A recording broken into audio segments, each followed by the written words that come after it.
வலியற்ற varicose vein சிகிச்சை எளிய 30 நிமிட செயல்முறை 7209487335. இந்தியாவில் உயர்கல்வி துறையில் தமிழகம் முதலிடத்தில் உள்ளதாகவும் புதுமை பெண் திட்டத்தால் கல்லூரிகளில் சேரும் மாணவியர்களின் எண்ணிக்கை உயர்ந்துள்ளதாகவும் தமிழக அரசு பெருமிதம் தெரிவித்துள்ளது. இதுகுறித்தான கூடுதல் விவரங்களுடன் இணைகிறார் செய்தியாளர் பாரிகார்த்திக். விவரங்கள். வணக்கம். முதலமைச்சர் திரு மு.க. ஸ்டாலின் அவர்களின் ஆட்சியில் இந்தியாவிலே முதன்மை மாநிலமாக சிறந்து உயர்கல்வித்துறை விளங்குகிறது என்று தற்போது செய்திகள் வெளியிடப்பட்டிருக்கிறது.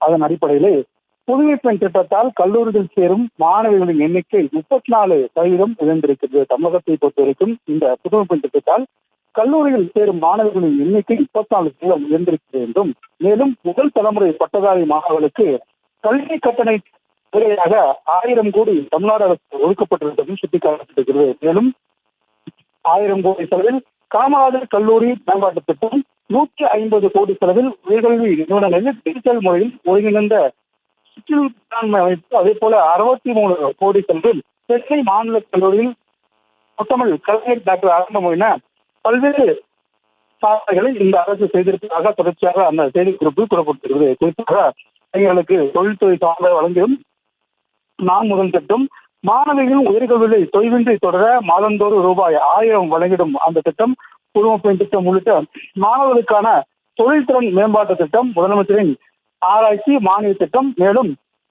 மாணவர்களின் உயர்கல்வி தேவையை அதிகரிக்க தற்போது தமிழ்நாடு அரசு எடுத்திருக்கும் பல்வேறு நடவடிக்கையின் காரணமாக மாணவிகள் இந்த உயர்கல்வி எண்ணிக்கையானது 34% தமிழகத்தில் உயர்ந்திருக்கிறது. ஏற்கனவே உயர்கல்வி படிக்கும் மாநிலங்களில் தமிழ்நாடு தான் முதன்மையாக இருந்த போதும் தற்போது அது மேலும் உயர்ந்திருக்கிறது. உயர்கல்வி சேர்க்கையில் இந்தியாவிலே தமிழ்நாடு தான் தற்போது முதலிடத்தில் நீடிக்கிறது. மேலும் இடைநிற்றல் இன்றி மாணவிகள் தொடர்ந்து பயின்றிட மாதந்தோறும் ரூபாய் 1000 வழங்கிடும் புதுமை திட்டமானது இந்த சதவீதம் உயர்ந்ததற்கு ஒரு முக்கியமான காரணம் என்றும் கூறப்படுகிறது. மேலும் தமிழகத்தில் உயர்கல்வியை பெருக்கும் வகையிலும், அதே போல மாணவிகளின் தொடர்ச்சியாக கல்வியை ஊக்கப்படுத்தும் வகையிலும் இத்தகைய திட்டங்கள் தொடர்ச்சியாக தமிழக அரசின் சார்பில் செய்யப்பட்டுள்ள நிலையில் தற்போது 34% மாணவிகளுக்கான இந்த உயர்கல்வி சேர்க்கையானது நடைபெற்றிருக்கிறது.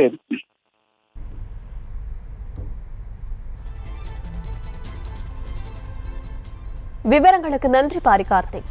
வலியற்ற வெரிகோஸ் வெயின் சிகிச்சை எளிய 30 நிமிட செயல்முறை 7209487335. செய்திகளை உடனுக்குடனும் துல்லியமாகவும் தெரிந்து கொள்ள சப்ஸ்கிரைப் பண்ணுங்க.